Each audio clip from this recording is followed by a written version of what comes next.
Comme une traînée de poudre, la nouvelle s'est vite répandue dans la cité.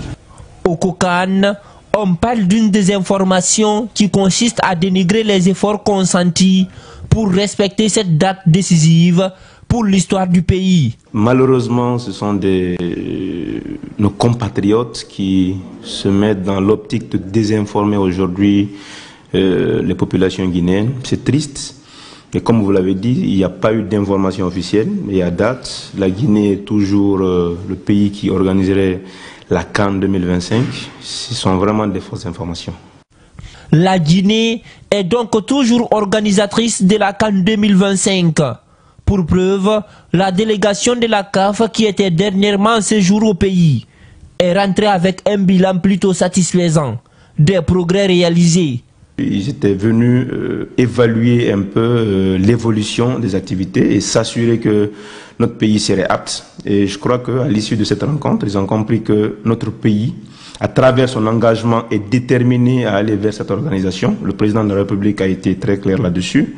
Pour cet entraîneur de football, réussir ce pari serait une fierté nationale. Il appelle donc chacun à y apporter du sien.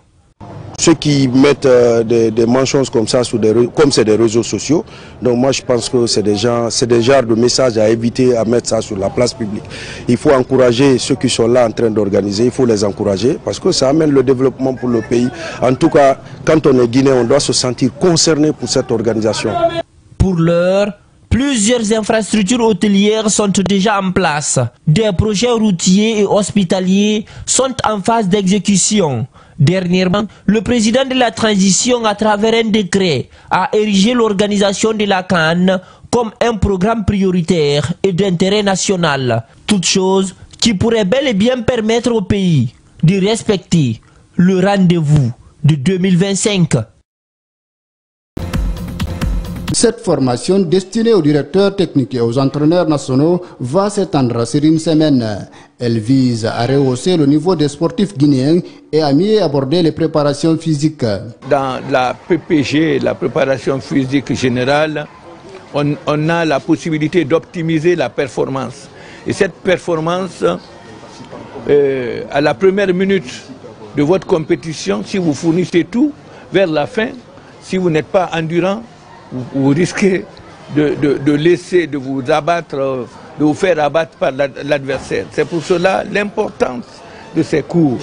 C'est un expert du Comité international olympique qui anime le séminaire. Amadou Diouf dit avoir évalué les cadres des fédérations sportives qui ont répondu à l'appel du Comité national olympique et sportif. Donc c'est toutes les composantes de la qualité de la préparation physique que nous allons voir ces différents jours.